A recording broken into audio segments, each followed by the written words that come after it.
আচ্ছা, আমি শরীয়তের পেট থেকে হাকিকত ও মারিফতকে ভার করার জন্য আজকে আমি এখানে বসছি।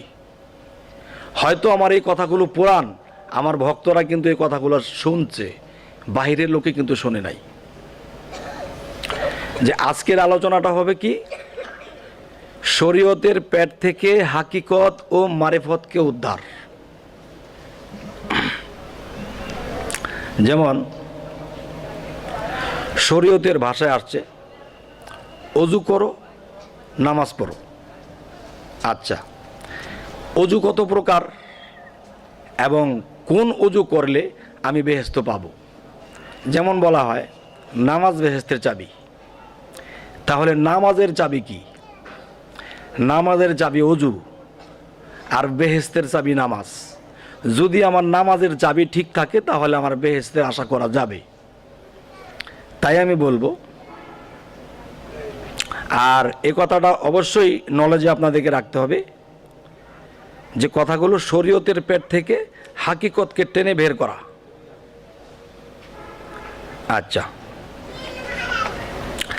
যেমন বলা হয়েছে কাতার সোজা না হইলে নামাজ হবে না।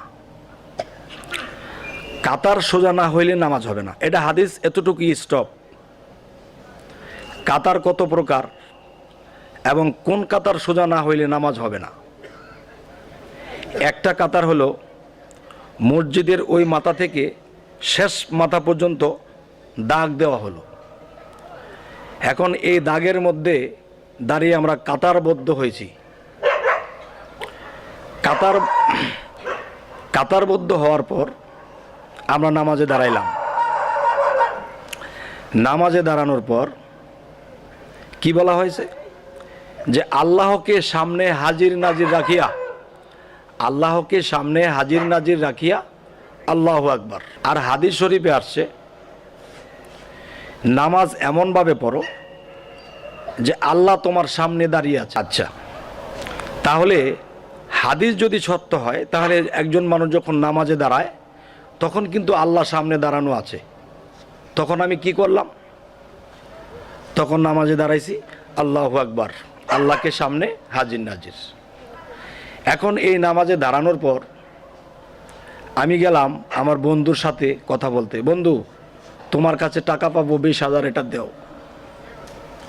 অনেক দিন ধরে ঘুরাইতেছ।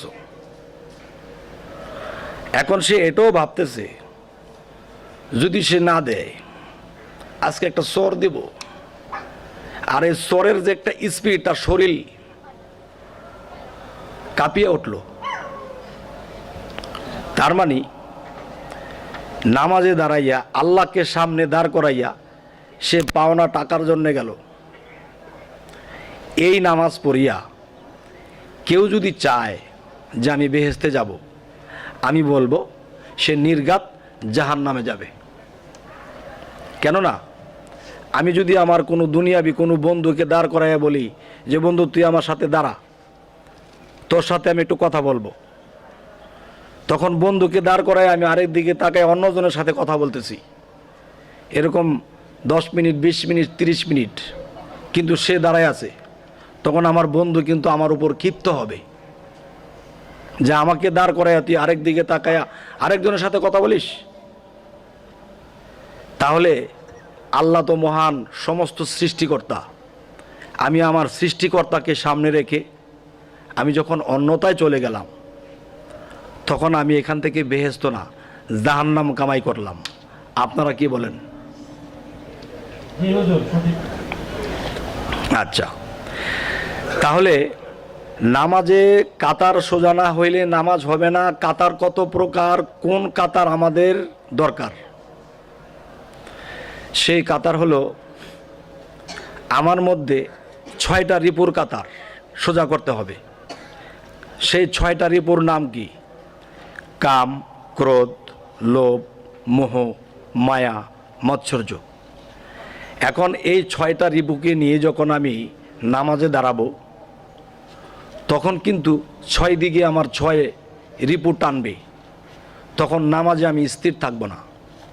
আচ্ছা, আমার মধ্যে 10 ইন্দ্রিয়, জ্ঞান, মন, বিবেক, এবং আমার মধ্যে ফেরেশতা সকল, এই সমস্তের কাতার যখন সোজা হবে তখন সেই নামাজের মধ্যে আমার চোখে পানি আসবে, শরীরে কাঁপুনি আসবে, ফানাফিল্লার হাল আসবে।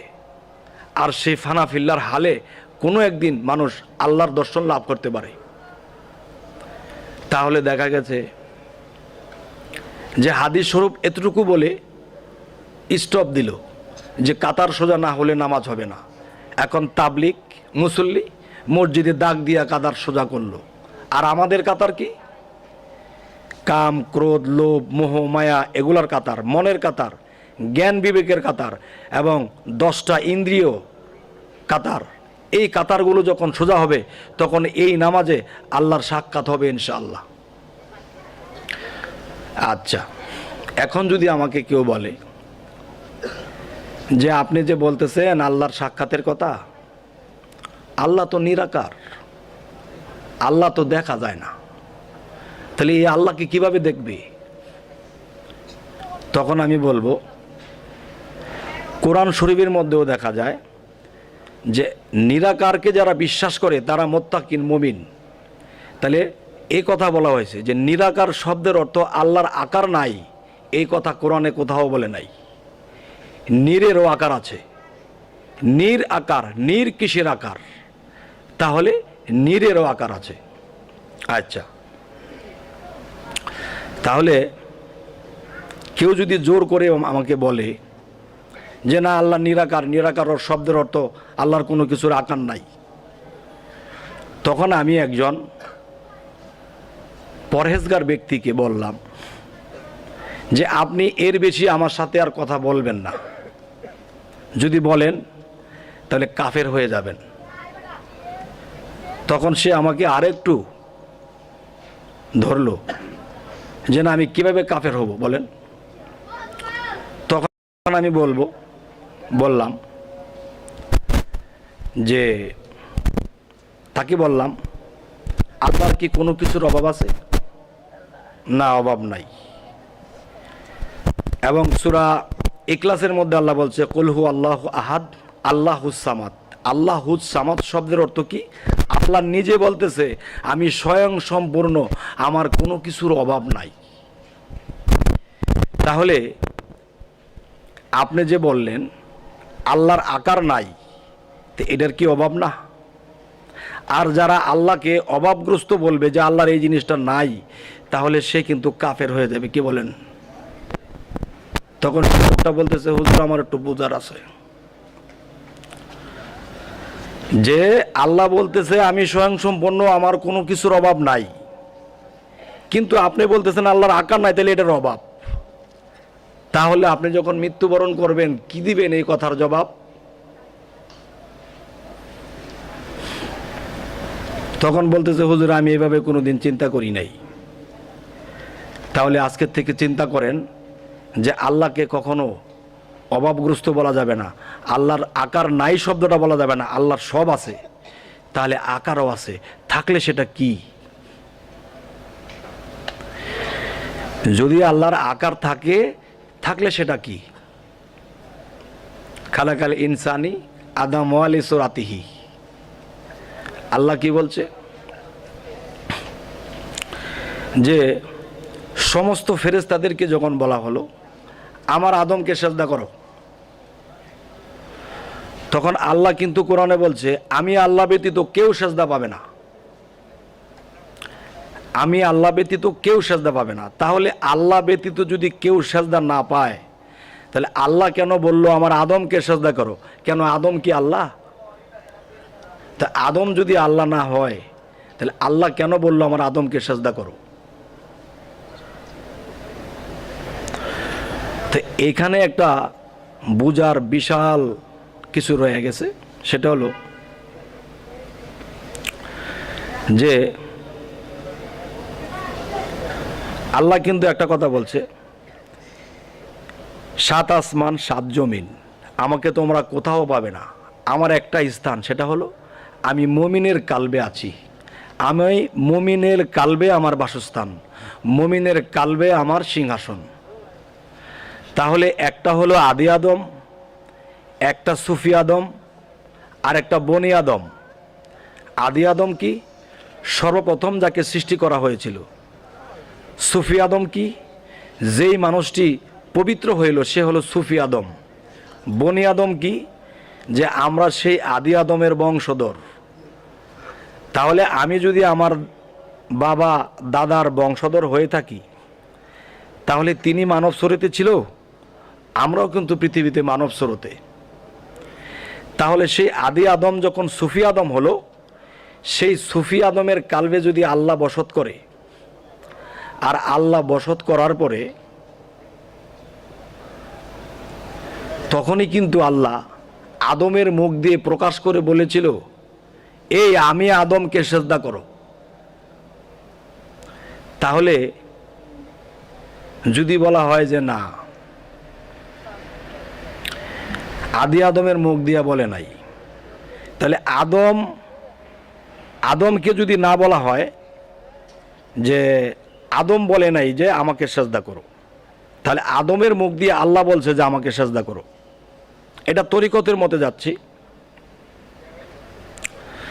তাহলে আমি বলবো যে আদমকে যখন সিজদা করতে বলা হয়েছিল, আদম কি মূর্তি ছিল না সে জীবিত নড়াচড়া করেছিল?